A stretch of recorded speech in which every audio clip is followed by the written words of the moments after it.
Good morning and welcome to another video. I'm in a very quiet location here where I'm sure there are people listening to me. But you can see the car sort of tucked in over there. Today I just wanted to do a quick video about running costs on the car. So there's one running cost that you can't really change, and that is the tax of the car. So in the UK, that was a massive drip just dropped on my camera. Now, because mine is the 2-litre sport model, the tax is about £300 a year.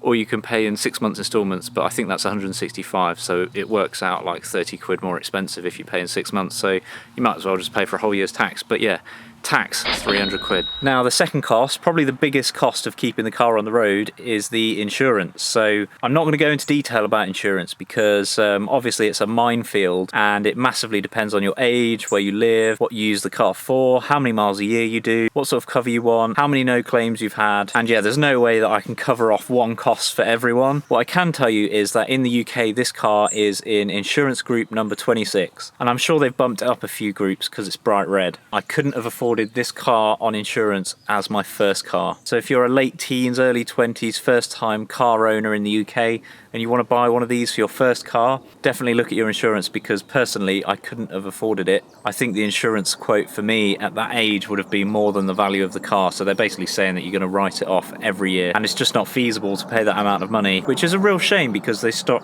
young people having cool cars and getting into cars. One of the bigger expenses on a car like this, especially being rear-wheel drive, is the tyres. That's a really noisy plane. Now these are the 17-inch optional wheels, and they take a 205/45 R17 tyre, and I have seen people run 215 tyres on these, but these are completely as intended, 205. Cyclists.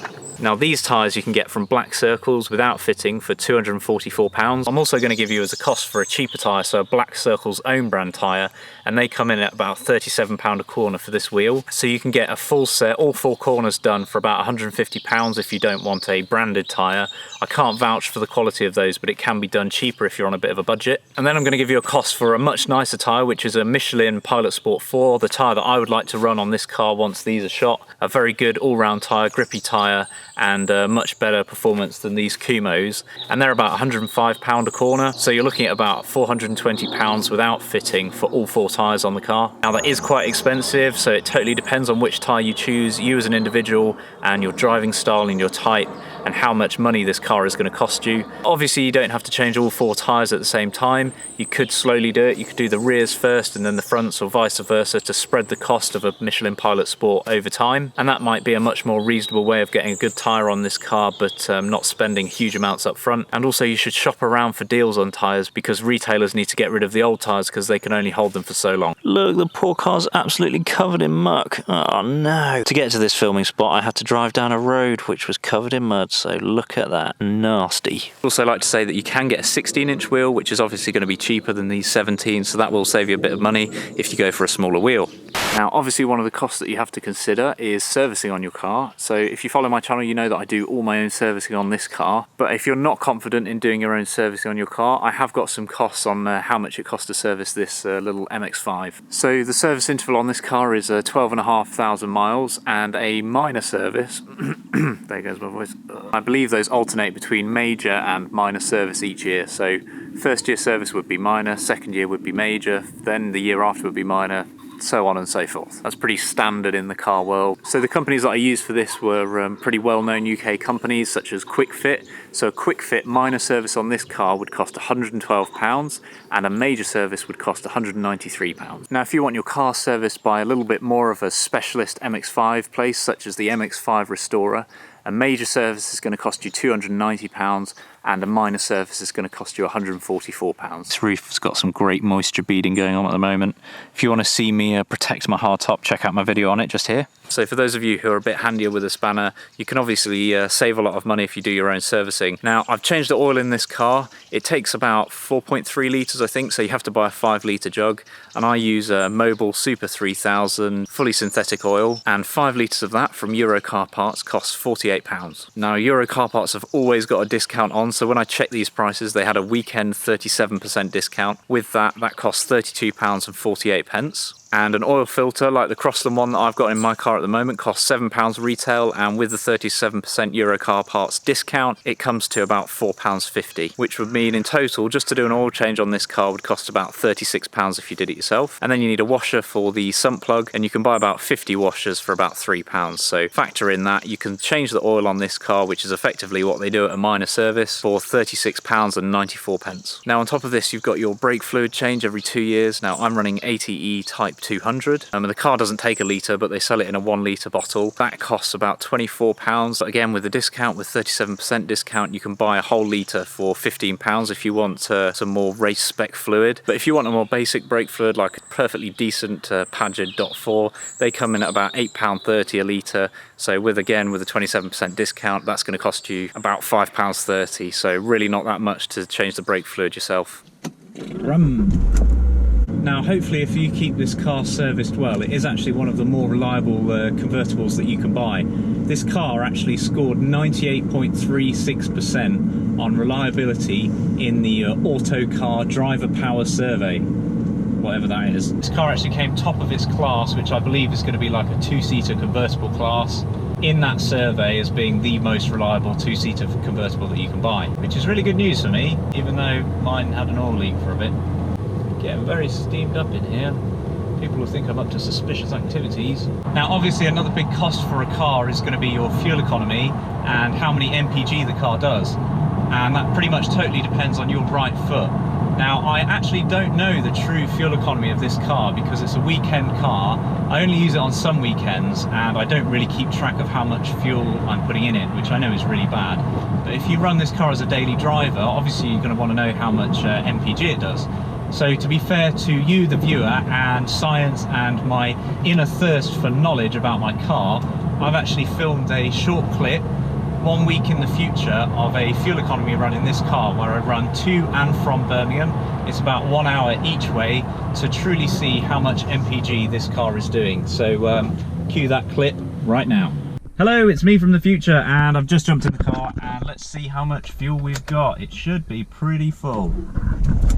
There we go. Got a full tank, so 58 miles each way, and hopefully we'll get some good MPG out of this little 4-cylinder, but I don't really hold my hopes up.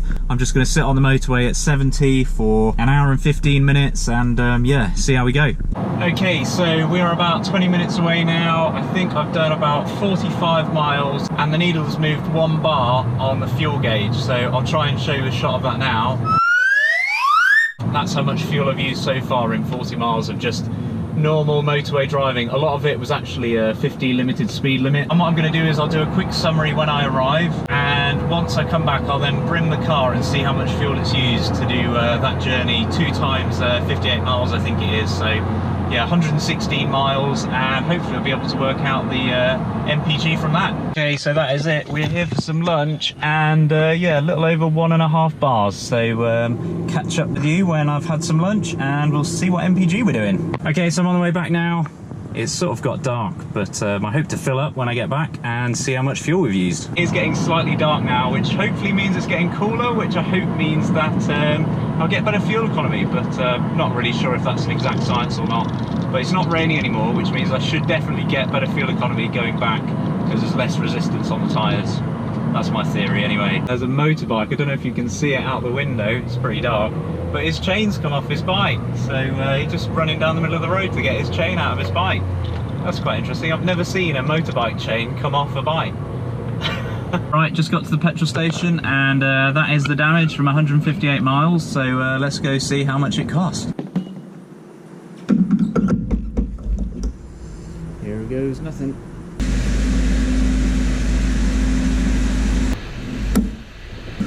14.75 litres.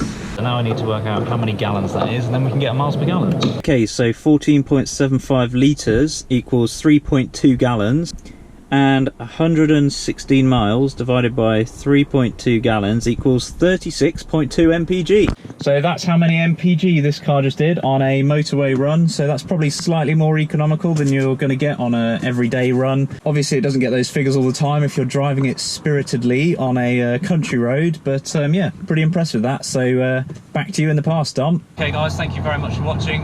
I hope you enjoyed this video.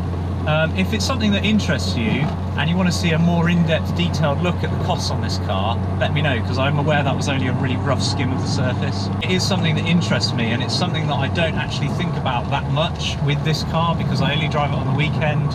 I know that I did a lot of sums looking at how much this car was going to cost me over the course of the ownership, but on the whole I must say that I don't feel like it's costing me a lot all the time, mainly because the parts are so cheap, I think, and I don't do that many miles in it.